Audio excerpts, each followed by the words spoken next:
दूसरी तरफ एक ऐसा मसला है जो बैनुल-अक़वामी सतह पर इस वक्त पूरी मुस्लिम दुनिया के सामने चैलेंज की हैसियत रखता है। वो है नबी पाक सल्लल्लाहु अलैहि वसल्लम के हवाले से वक्तन फ़वक्तन जो ऐसी दुनिया के मुख्तलिफ ममालिक में हरकत होती हैं जिससे मुसलमानों के दिल को बहुत तकलीफ़ और ठेस पहुँचती है। इस्लामी नुक्ता निगाह से देखें तो हम कहते हैं कि इन्नल्लाह व मलाइकातुहु युसल्लूना अलन नबी या अय्युहल्लज़ीना आमनू सल्लु अलैहि व सल्लिमु तस्लीमा।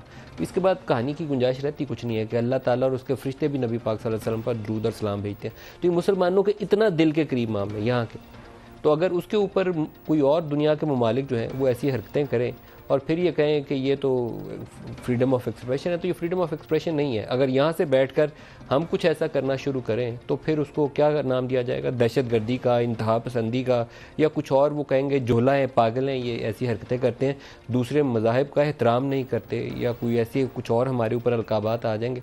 लेकिन ख़ुद आप ऐसी चीज़ें करें जो बुनियादी अकीदा है, हमारा बुनियाद है मज़हब की, तो उसके ऊपर तकलीफ़ पहुँचे, तो उसके ऊपर अगर मगरबी दुनिया इसको फ्रीडम ऑफ एक्सप्रेशन कहे तो बहुत जुल्म ज़ालिमाना तरीक़ाकार है। और क्यों उनको गुंजाइश मिलती है ये कुछ कहने की, इसलिए गुंजाइश मिलती है कि मुस्लिम दुनिया का हाल वही है जो हमारी अपोजिशन का, आपस में ही लड़ते रहेंगे।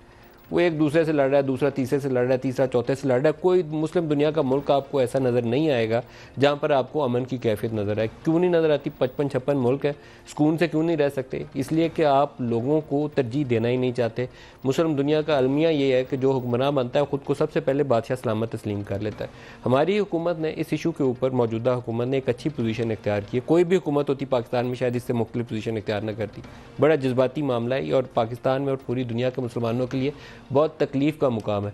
क्या इसके ऊपर कोई ऐसा मौका नहीं है कि दुनिया के ममालिक, जो मुस्लिम ममालिक हैं, वो इकट्ठे होकर एक पोजीशन इख्तियार करें और मगरबी दुनिया को बावर कराएं कि आपकी ये जो शरारतें हैं ये हमारे अंदर एक बाकायदा तूफ़ान का पेश खैमा है, ये चीज़ें ये लोगों को, जज्बात को उभारती हैं, और फिर आप ये किसी को जाके पकड़ लें और कहें कि ये तो दहशत गर्द है, इंतहा पसंद है, तो आग लगाने का काम जो आप माचिस आपने हाथ में पकड़ी हुई है उससे आप गुरेज करें, ये तरीक़ाकार दुरुस्त नहीं है। तो दोनों चीज़ों के ऊपर प्रोग्राम में बात करेंगे, पाकिस्तान की दाखिली सियासत भी और मुस्लिम दुनिया के लिए जो चैलेंजेस है उसके ऊपर भी, और एक और जो